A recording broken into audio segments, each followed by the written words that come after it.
Je viens à l'Assemblée nationale pour faire pression sur nos députés sur la loi de modernisation agricole et en particulier sur la représentativité au niveau de l'interprofession, puisque effectivement aujourd'hui il n'y a que le syndicat majoritaire qui est représenté. Et je pense que dans l'idée de la loi LMA au sujet de la contractualisation, c'est important que tous les forces vives de l'agriculture soient présentes autour de la table pour discuter des contrats de contractualisation et en particulier des prix des matières premières.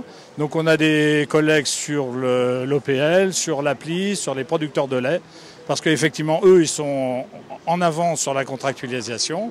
On veut les contractualiser sur un volume mais pas sur un prix. Et là il y a quelque chose qui ne va pas.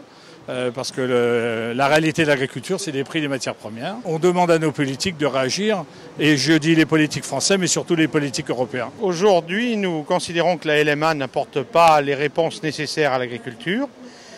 Et je pense que les députés peuvent regarder attentivement, puisqu'il y a autour de cette place 2 organisations syndicales plus l'appli, ce qui veut dire qu'aujourd'hui, plus de la moitié des exploitants agricoles regarde avec attention l'Assemblée nationale pour voir ce que vont faire les députés. Ce qui nous inquiète le plus, c'est que cette loi, au travers de la contractualisation, livre les exploitations agricoles pieds et mains liés à l'agroalimentaire. Vous savez bien que nous sommes en Europe, nous ne sommes pas dans un espace français fermé, donc la démonstration que l'on fait aujourd'hui pour l'Assemblée nationale sera aussi valable pour tous les agriculteurs européens le 12 juillet à Bruxelles, où un grand appel est lancé par différentes organisations agricoles pour aussi faire connaître à nos députés européens et aux ministres européens qui vont se réunir récemment sur l'agriculture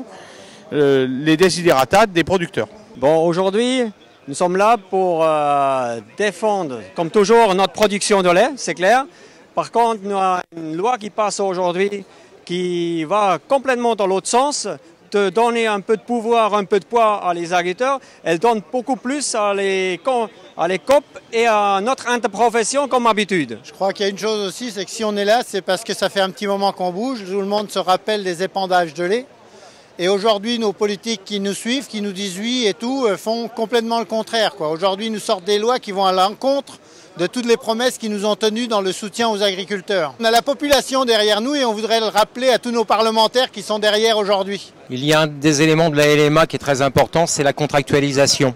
Nous avons une grande crainte de la contractualisation parce que le rapport qu'il y a entre les producteurs et les transformateurs n'est pas équitable. Il y a un rapport de force qui est en défaveur des producteurs de lait et on voit d'ores et déjà dans les négociations des prix du lait qui sont en train de se passer là actuellement, l'industrie a donné le là, c'est elle qui donne le ton et nous on doit suivre. Et dans cette loi de contractualisation, si on la laisse s'entériner telle qu'elle est là, le rapport de force sera toujours de cette façon-là. Donc l'industrie profitera toujours du système et nous on sera toujours derrière à souffrir, à devoir continuer à produire de façon de plus en plus intensive, donc avec des risques de pollution, des risques sanitaires, tous ces éléments-là, sans être en mesure de pouvoir faire vivre nos familles. Donc ce que nous voulons faire, c'est faire vivre nos familles, faire vivre le territoire, faire vivre les gens qui sont autour de nous. Un producteur de lait aujourd'hui, c'est 7 personnes qui vivent autour de ce producteur de lait aujourd'hui. Donc moins on aura de producteurs, moins il y aura de travail, plus il y aura de chômage. Donc plus de producteurs de lait, beaucoup moins de chômage.